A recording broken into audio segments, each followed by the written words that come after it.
என் லைஃபே மாற்றின 3 ஸ்டோரி அதை நான் கிளியராக சொல்ல போகிறேன். இது உங்களுக்கு உங்கள் லைஃப்பை கண்டிப்பாக மாற்றும். நீங்கள் பார்க்குற விதத்தையும் கண்டிப்பாக மாற்றும். ஓகே, ஃபர்ஸ்ட் ஆஃப் ஆல் ஒரு சமோசாக்காரரோட ஸ்டோரி தான். ஒரு மேனேஜர் ஒரு சமோசா கடையில் போய் சமோசா சாப்பிட்ருக்காரு. அப்போ டக்குன்னு யோசிச்சாரு, நான் எம்ப்ளாயை சேர போகிறேன்னா இந்த பையன் இந்த சமோசா கடையில் வேலை பார்த்துட்டு இருந்தான், இப்போ அவன் ஓனர் ஆகிட்டான். அடுத்த சொன்னார், நீ என்னை மாதிரி எம்ப்ளாயிங்க சேர்ந்துன்னா நீ என்ன மாதிரி மேனேஜர் ஆயிருப்பேன்னு சொல்லி கிண்டலாக சொல்லியிருப்பாரு. அப்போ அந்த சமோசாக்காரன் சொல்லியிருப்பான், சார் நான் உங்களோட ரொம்ப ரொம்ப பெஸ்ட்டு சார் என்னோட பொசிஷன் அப்படின்னு சொன்னான். உடனே மேனேஜர் கோவந்துருச்சு, என்னடா சொல்கிற, நான் எம்ப்ளாயை இருந்து இப்போ மேனேஜர் லெவலில் போஸ்டிங்கில் இருக்கேன், நீ என்னை பார்த்து ஏன் இப்படி சொல்கிற அப்படின்னு அந்த சமோசாக்காரனை பார்த்து மேனேஜர் கேட்டார். ஓகே, அதுக்கு அந்த மேனேஜர் என்ன தெரியுமா, மேனேஜருக்கு அந்த சமோசாக்காரன் தெரியுமா சொன்னான், சிம்பிளாக சொன்னான், நான் இப்போ நீங்கள் இன்னும் 2-3 வருஷத்தில் ரிட்டையர் ஆகிடுவீங்க. ரிட்டையர் ஆனதுக்கப்புறம் உங்கள் பையனை அதே போஸ்டிங்கில் உங்களால் வைக்க முடியாது. உங்கள் பையன் பஸ்லேருந்து 0லேருந்து தான் ஸ்டார்ட் பண்ணணும். நீங்கள் 0லேருந்து 100 வந்துட்டீங்க, உங்கள் பையன் மறுபடியும் 0லேருந்து தான் ஸ்டார்ட் பண்ணணும். ஆனால் நான் அப்படி கிடையாது, நான் 0லேருந்து ஸ்டார்ட் பண்ணேன், 100 வந்துட்டேன்.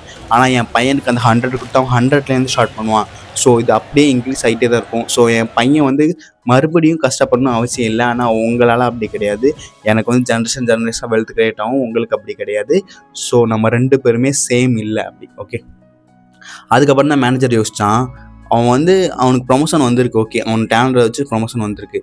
ஆனால் அதோட ஃபுல் கிரெடிட் கம்பெனிக்கு தான் போகும். கம்பெனியோட ஓனர் தான் அவங்க பசங்களாக கொடுப்பாங்க, அவங்க வாரிசு கொடுப்பாங்க, அவங்க யார் கொடுக்கணும்னு ஆசைப்படுறாங்களோ அது கொடுப்பாங்க.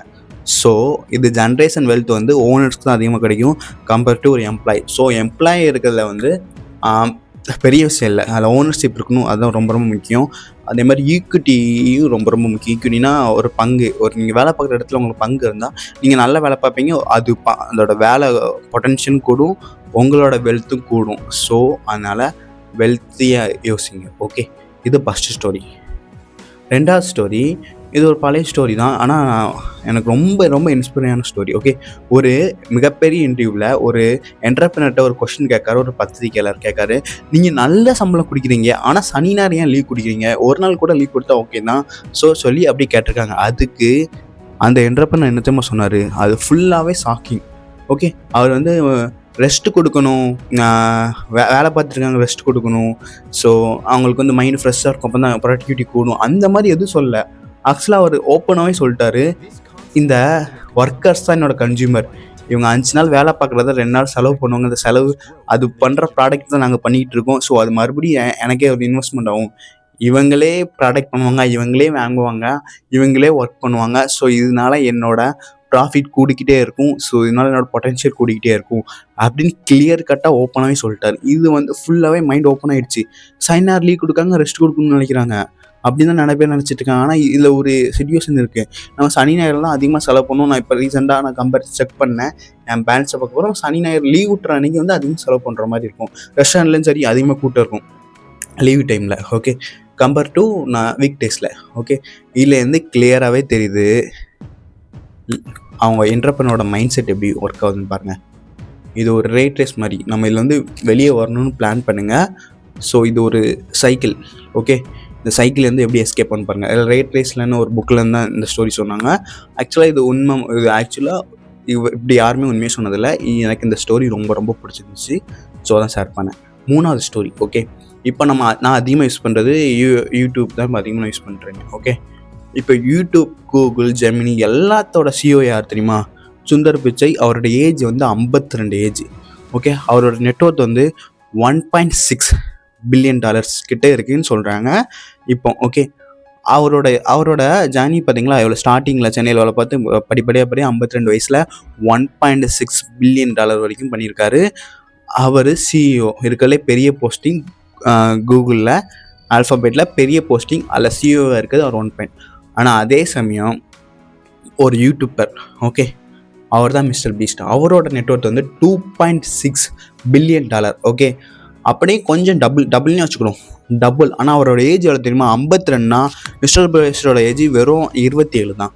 அவங்க 2 பேத்துக்குள்ள டிஃப்ரெண்ட் பாருங்கள். இவங்க மிகப்பெரிய கம்பெனியில் சிஇஓவாக இருக்கார், ஆனால் இவர் யூடியூபர் தான். யூடியூப்லேயே அதிக சப்ஸ்கிரைபர் வச்சுக்கிறது மிஸ்டர் பீஸ்ட். ஆனால் அவர் நெட்வொர்த் சிஏவோட கூட இருக்குது. இதுலேருந்து என்ன தெரியுமா தெரியுது, ஓகே, எம்ப்ளாய்க்கும் ஓனர்ஷிப்பும் இல்லை டிஃப்ரெண்ட். ஓகே, நம்ம வந்து எவ்வளோ இன்ஃப்ளூயன்ஸாக இருக்கும், எவ்வளோ ஓனர்ஷிப்பாக இருக்கும், ஓகே அதெல்லாம் டிஃப்ரென்ஸ் இருக்குது. ஸோ இது எனக்கு ஓரளவு புரிஞ்சிச்சு. ஓகே ஓகே இதுலேருந்து எனக்கு என்ன தெரியுமா தெரியுது, ஓகே மிஸ்டர் பீஸ்ட் வந்து யூடியூப்லேயே அதிகமாக சப்ஸ்கிரைப் வச்சிருக்காரு. அவர்கிட்ட ஒரு அதிகமாக ஒரு பொட்டன்ஷியல் கிளைண்ட்ஸ் இருக்காங்க. ஸோ அதை வச்சு அவர் நிறைய இது பண்ணி நிறைய பேசும் இன்கம் பண்ணி அவரோட நெட்வொர்க் வந்து நல்லா ஏறிட்டு உலகத்திலே அதிக சப்ஸ்கிரைப் வச்சுருக்க யூடியூபர். ஓகே, உலகத்திலே அதிக சப்ஸ்கிரைப் வச்சுருக்க யூடியூபர். ஆனால் யூடியூப் மட்டும் இல்லை, ஓவராலாக கூகுள் ஆல்ஃபாபெட்டோட சிஇஓவே நம்ம சுந்தர் பிச்சை தான். அவரோட நெட்வொர்க் இவ்வளோ கம்மியாக இருக்குது. ஸோ இதை பார்க்க போகிறோம்.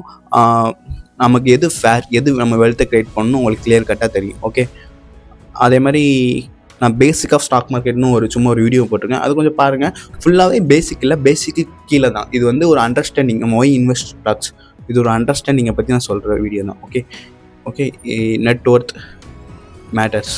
ஓகே, அது மாதிரி ஈக்விட்டி ஏன் முக்கியம், எப்படி எக்கனாமி ஒர்க் ஆகுது, எப்படி நம்ம ப்ளேம் பண்ண முடியாது. எக்கனாமி எப்படி ஒர்க் ஆகுதோ அந்த மாதிரி தான் நம்ம போய் ஆகணும். நம்ம வந்து சிஸ்டத்தை மாற்றுறதுக்கு நம்மளோட பவர் இல்லை. ஸோ அதையும் பிளான் பண்ணி வச்சுக்கோங்க. ஓகே, இந்த வீடியோ பிடிச்சிருந்தா மறக்காமல் லைக் ஷேர் சப்ஸ்கிரைப் பண்ணிக்கோங்க. Thank you. Okay, first of all வந்து டேக்ஸ் எதுக்கு திரும்ப கொண்டு வந்தாங்க, பணக்காரங்கிட்டேருந்து மணி வாங்கி சும்மா மிடில் கிளாஸ்க்கு ஏழைக்கு கொடுக்குற மாதிரி தான் டேக்ஸ், அதுக்காக தான் கொண்டு வந்தாங்க ஆக்சுவலாக. ஓகே, ஃபஸ்ட்டு எடுத்து யூஎஸ் அந்த மாதிரி யூகே அந்த மாதிரி இடத்துல போய் கொண்டு வந்தாங்க. ஸோ அதுக்கு நிறைய பேர் பணக்காரன் கம்மின்னு சொல்ல நிறைய பேர் ஓட்ஸ் போட்டு அதை ஓகே வரவேற்றாங்க. இப்போ என்ன தெரியுமா ஆச்சு, பணக்காரங்களுக்கு ரொம்ப கம்மியாக தான் டேக்ஸ் ஆகுது, ஏன்னா அவங்ககிட்ட அவ்வளோ பவர் இருக்குது. ஓகே, இது வந்து மறுபடியும் மிடில் கிளாஸில் தான் ரொம்ப ரொம்ப ரொம்ப அதிகமாக டேக்ஸ் போயிட்டு இருக்குது. ஸோ இது ஓவரால் கான்செப்ட். ஓகே இந்த வீடியோ பிடிச்சிருந்தா மறக்காமல் லைக் ஷேர் சப்ஸ்கிரைப் பண்ணிக்கோங்க. தேங்க்யூ.